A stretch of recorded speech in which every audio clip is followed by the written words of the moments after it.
Hi, Welcome to to the Heartful Heartful Legacy. Legacy.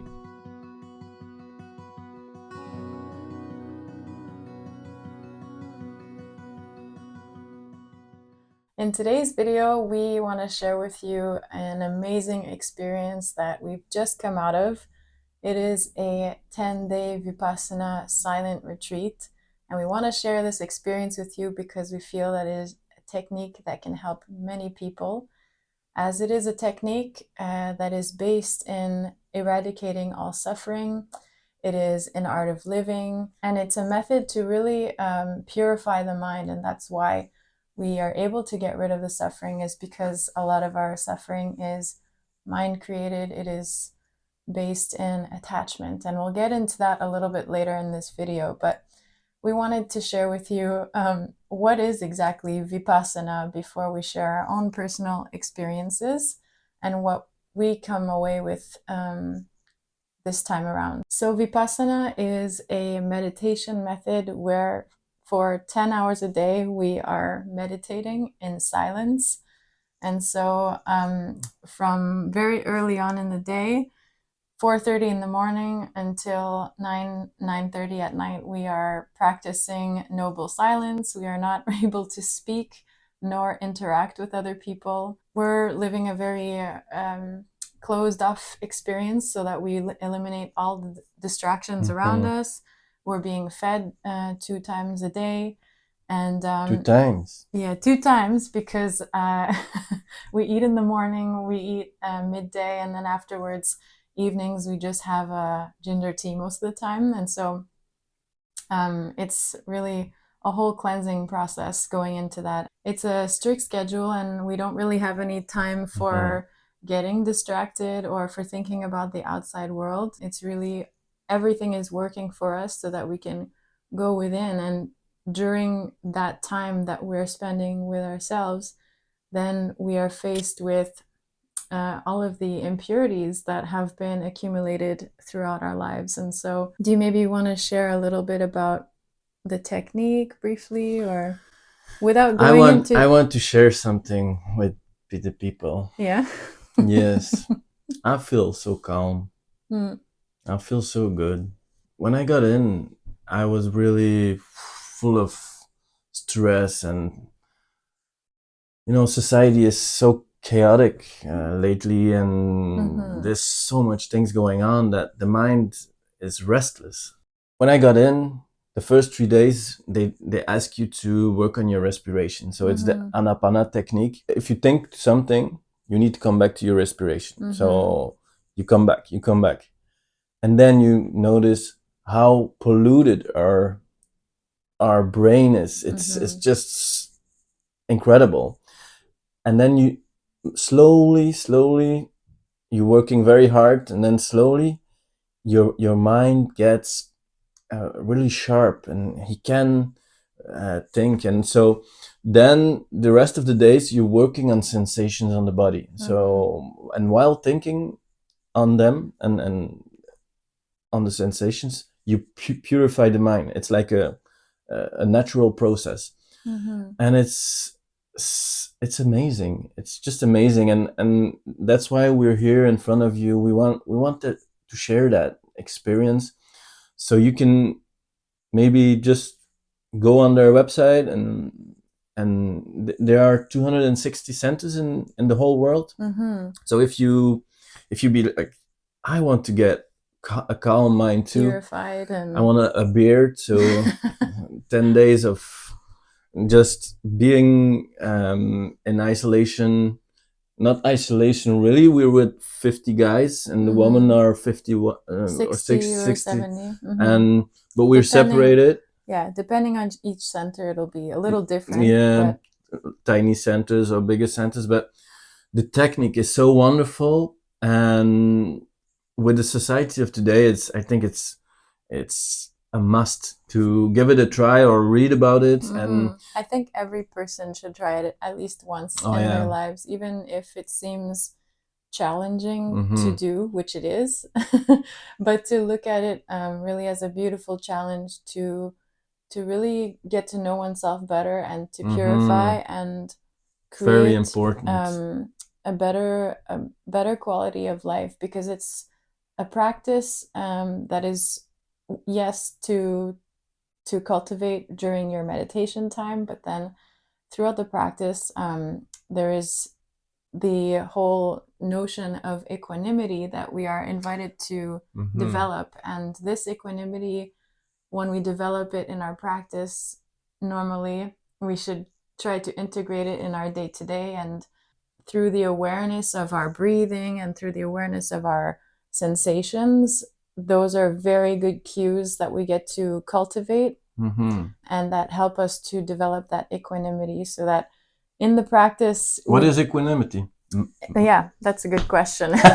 It's mental balance. So you cultivate mental balance, and it goes through the law of impermanence. So everything is bound to rise and go away. Rise and go away.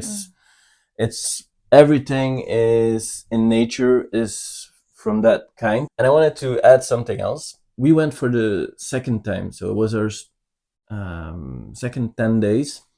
And the first time she went in alone. And then she came back, and it was like a bit weird at home.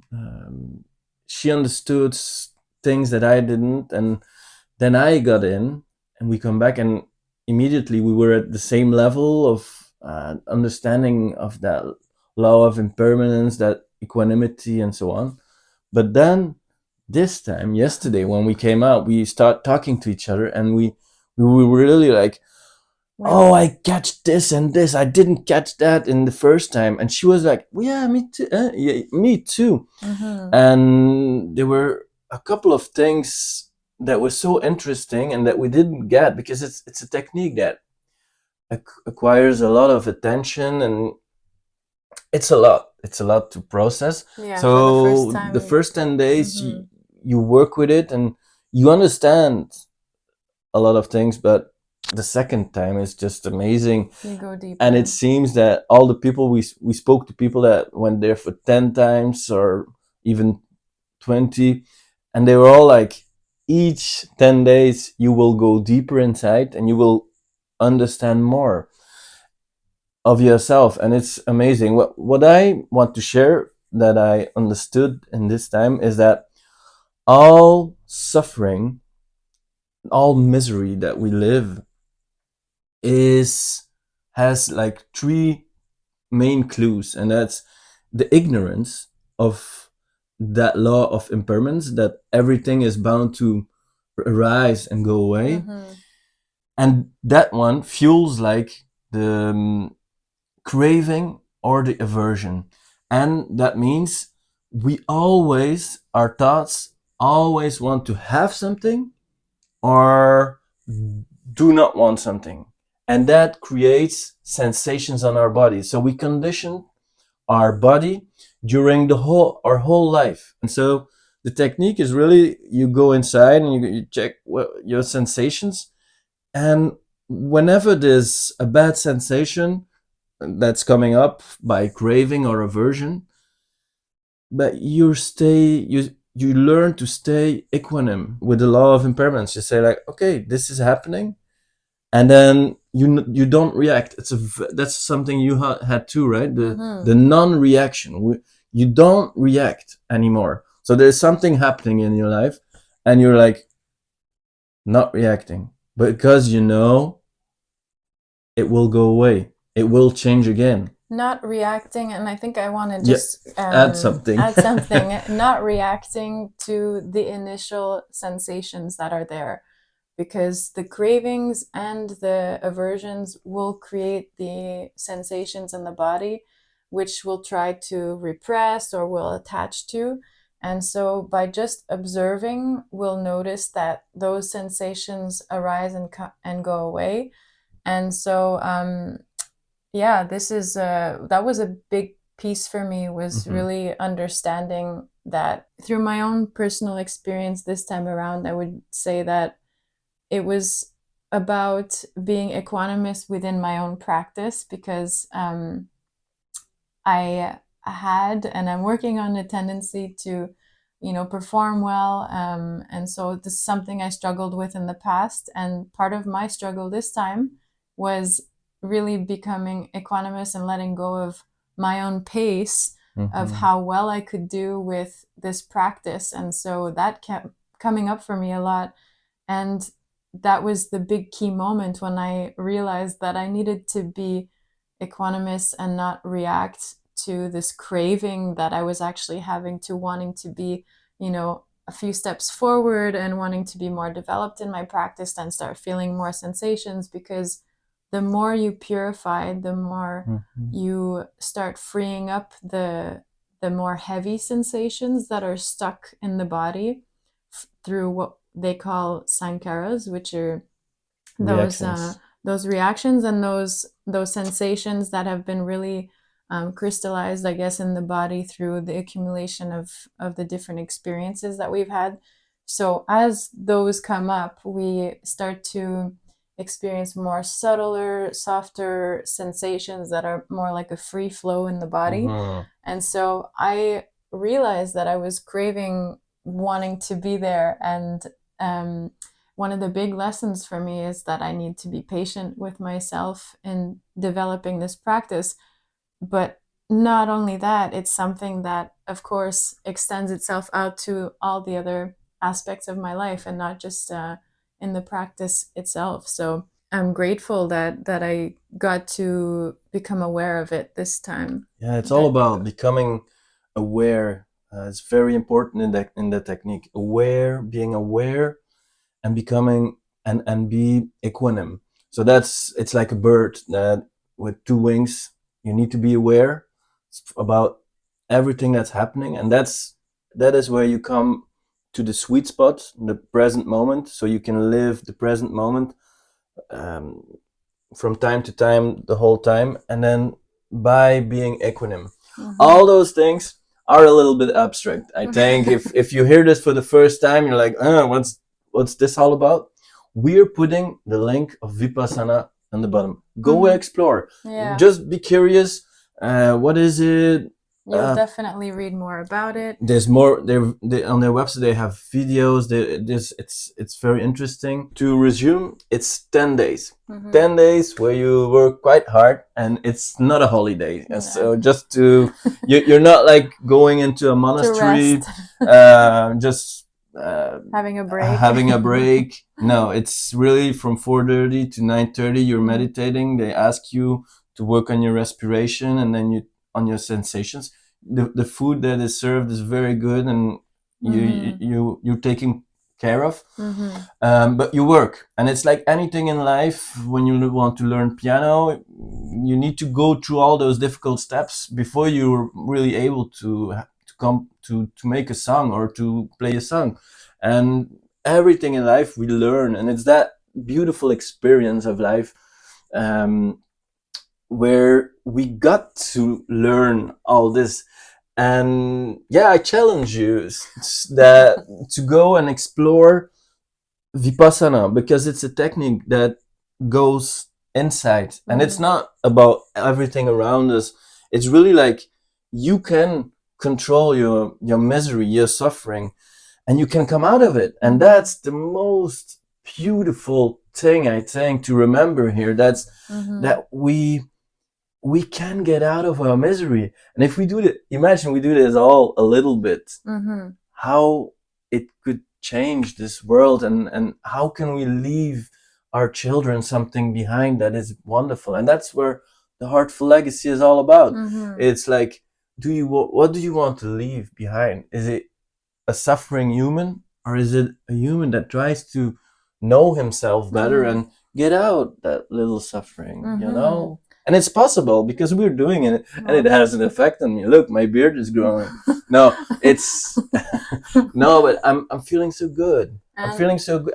I'm liberated. I'm really liberated about things that I was suffering inside, about stuff, and everybody is suffering because we're creating things in our mind, and we are a lot of times creating and responsible for that misery that we're experiencing inside. And the difficult thing about that is and the unfortunate thing about that is that we are, when we're miserable, we share that with other people, and that's not something that we want to be generous with. You know, we want to do this work, which maybe can be seen as egocentric, but it's not actually, because when we're choosing to do that work to free ourselves from the defilements of the mind, from the fear, from the worry, from the craving, from all of those difficult things that we are challenged with in the mind,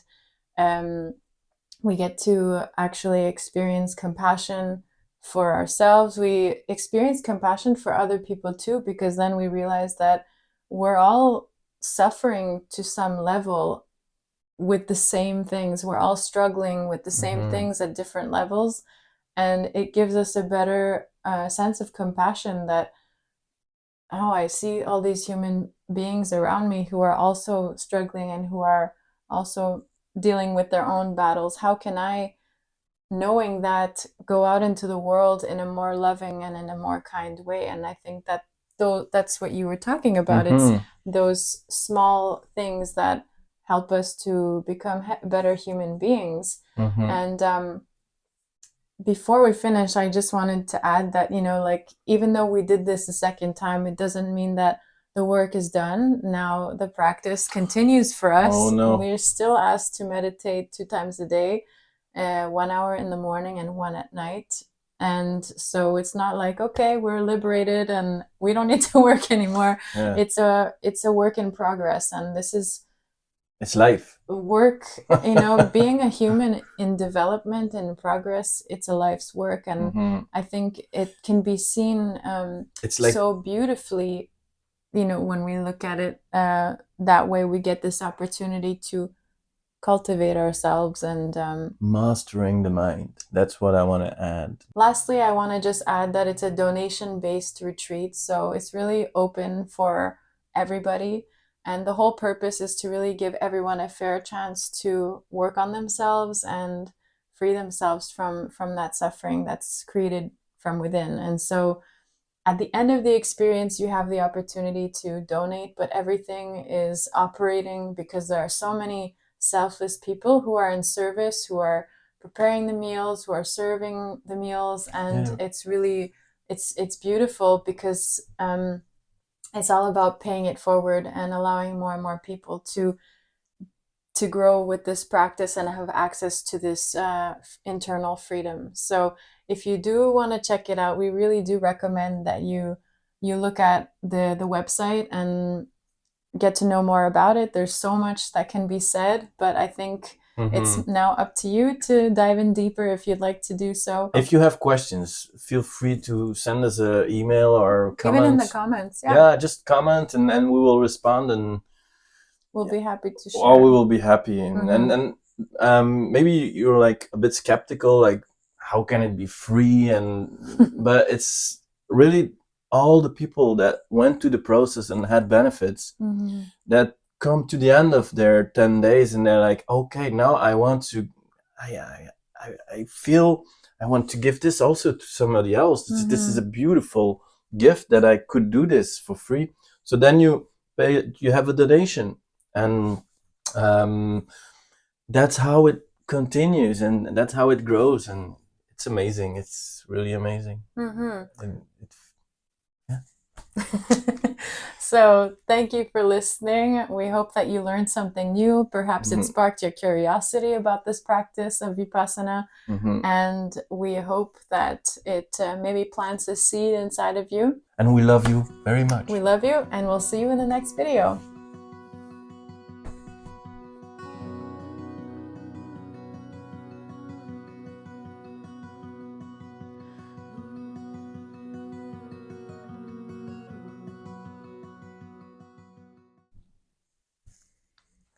One.